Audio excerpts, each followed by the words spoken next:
Good afternoon on what is a mild, grey and overcast day. It is Monday the 17th of April. I've got a nice hot cup of tea.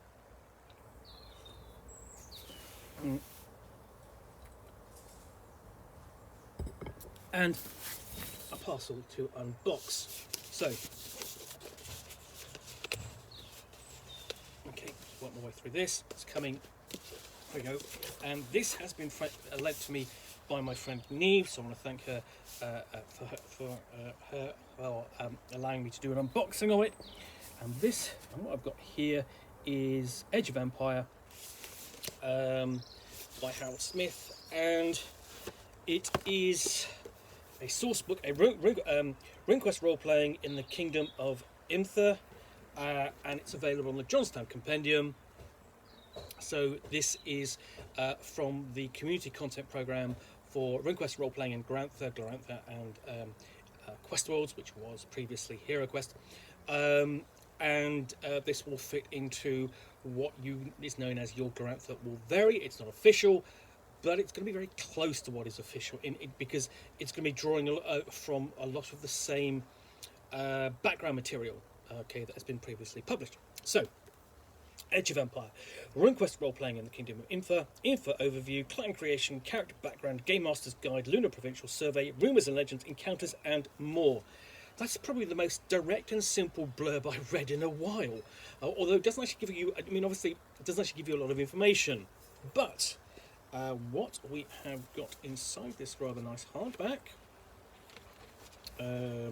is, so we've got the artwork from the front cover without the text, frontispiece, and again that's a nice piece of artwork there.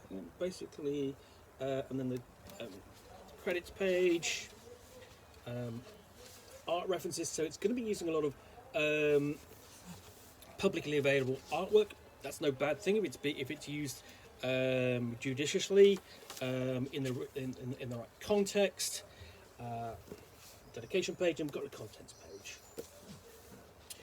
What we have here, for somebody simple, see that there. You have the feeling of basically, to be fair, or an ancient Middle Eastern kind of culture akin to that of the Assyrians or Sumerians, that sort of thing.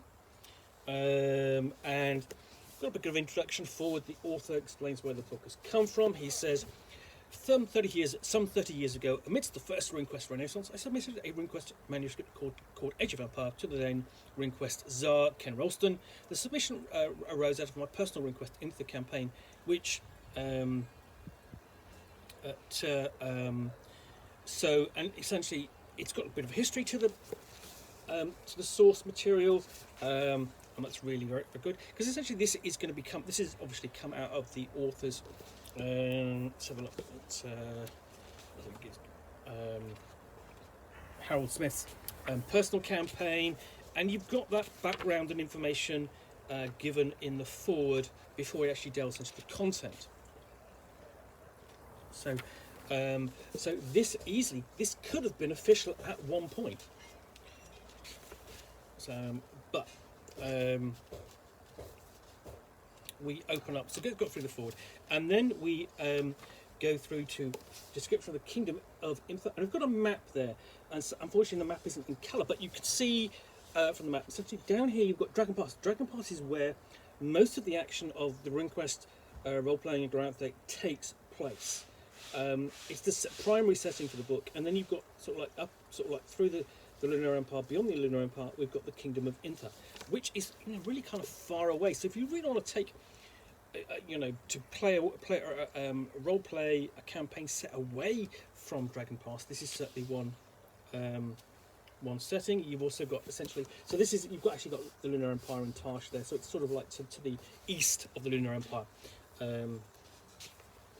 So discussion of Imtha's climate, origins of the Imtha Mountains, and including Long Mountain Dragon and what the outsiders know of the kingdom. And there you have the sort of first full colour map. And sort of like some cultural background, some different points of view to the setting. He even got a discussion of Imtherian cheeses. Fine, and just a whole section about cheeses. And then we get into, even to the point where there's a cheese war. Brilliant. Okay, I'm fine. I love the idea of a cheese war. It's just a fantastically idiotic role or reason to go to war. But why not? Men have gone to more recent, only a couple of hundred years ago. Men went. 150 years ago, men went to war over a pig that strayed into the wrong, across a boundary. Or almost went to war. Anyway, so we've got the tribes and clans of Imther. This is the next section.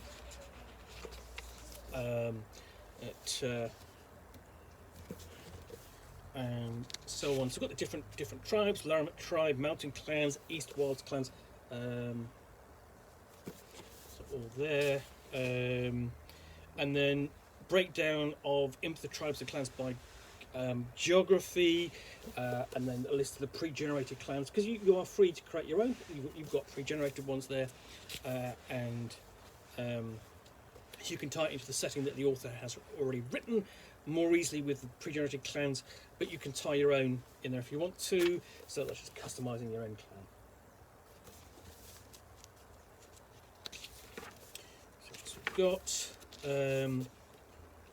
So we've got 4 rules for customizing your own clan. I'm just leaving through, and they're quite extensive, several pages long. And then basically we come up to the events of the Dragon Kill with in a few hundred years before. So now we're on to exploring Imther history before we come on to creating Imtherian player characters. And this will be using the base rules in RuneQuest Roleplaying and Glorantha, and then building on that, so adding passions, skills, cults, and here we get into the cults, and they're all entirely different.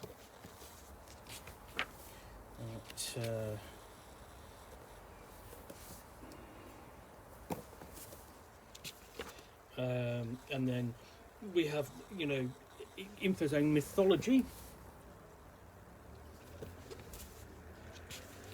Because obviously, if you're playing RuneQuest role-playing in Glorantha, primarily you're concerned with the mythologies concerning the Lightbringers and the connected pantheons, whereas this takes you to an entirely new country and an entirely different pantheon. And we've got a list of your rune spells there for the new cults, such as Bless Marriage, Bond Spouses, Great Dance, Hope, Light Road, and this is followed by new Spirit Magic.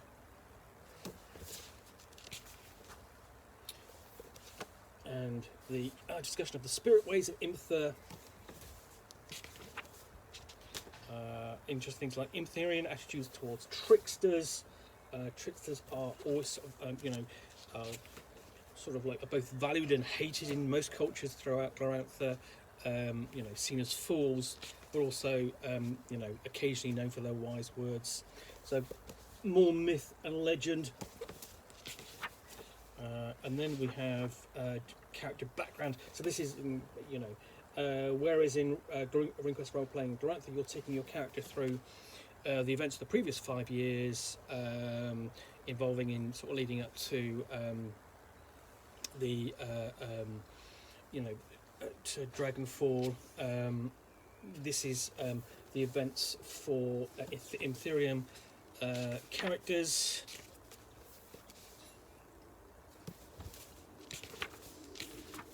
So you've got lots of options there, taking through year by year. So we've got 1623 there. On the default year is 1625, and we have the known world as seen by the Imtherians. So you've got Lunar Empire there, then you've got the Sartorites down there with the notation. So Sartor barbarians, and then here be dragons. common knowledge. And building off that map, and the lore of the Ethereum Lords. Take a quick rabbit.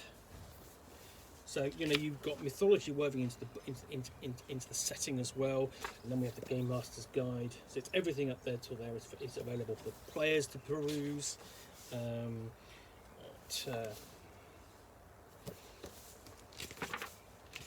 Things like tribute and trade, flora and fauna. I'm sure the player characters are going to know something about the flora and fauna of Etheria if they are not, if they are from the kingdom. Events, rumours, legends, and encounters.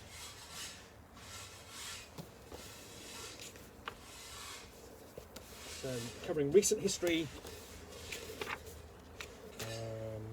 And sort of like got advice and sort of pointers here for sandbox sessions on, for creating adventures, encounters, attitudes, motivations, engaging the adventurers, possible background plots, destinations of interest. So various locations there. So sources of information, places to trade, sites of worship over here. Events that you can involve your player characters in, and we've got special events, things like finding a cache of letters, people of note who might be encountered as part of an Ethereum campaign, like Abastis, Queen of Imtha, or her predecessor. The sort of husband or wife, Margot the Fourth, King of Imtha, various characters, lunar administrators and provincial kings, the throne of Imtha, and a dart war as opposed to a cheese war. Although you wonder if you can use darts in a cheese war? Do you have to just use cheeses in a cheese war? Rumours, legends,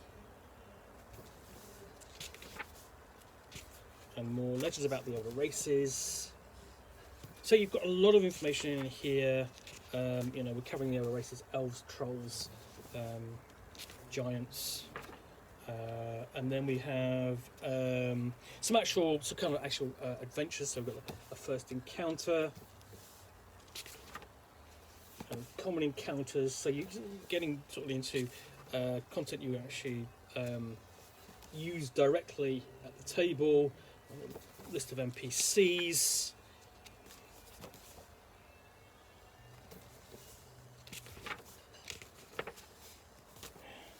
All accompanying. These illustrations are really rather nice. I'm going to show you that. Quite nice.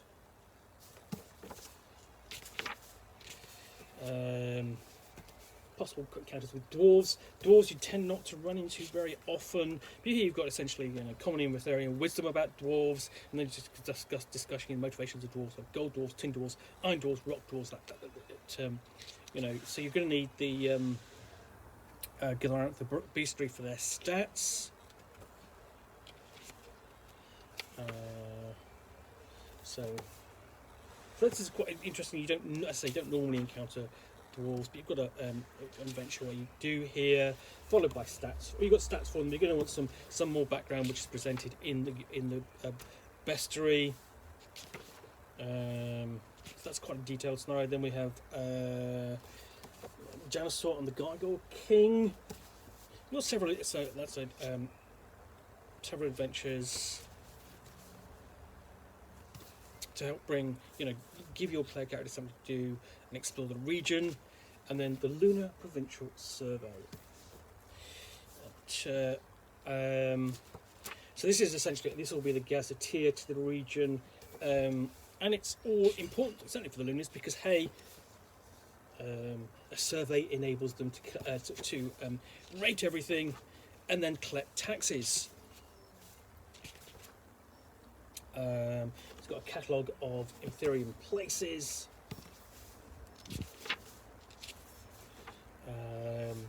In fact, it's in several parts. So that's part 2, dealing with the East Wildlands.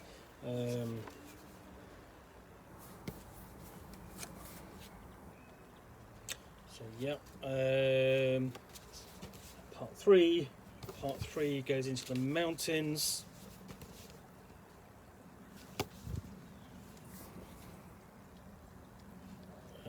And essentially, each section you've got things like, significant figures, and then the catalogue of the places within that region.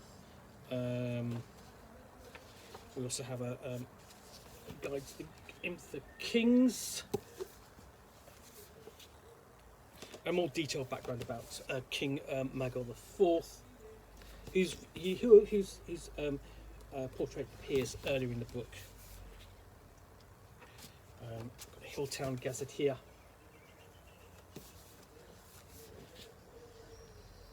So a more sort of like regional location, somewhere where you can start role-playing from, a base of operations, if you will. So again, notable figures.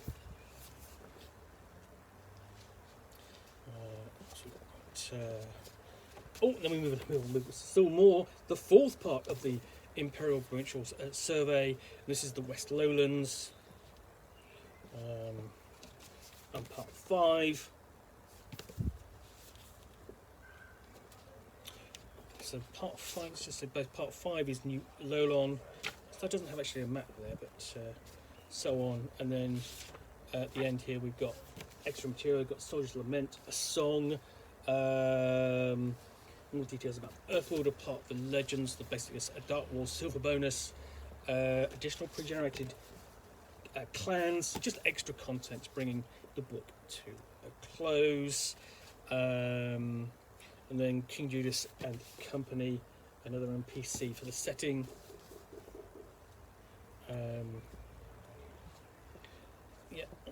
Full stats for them. And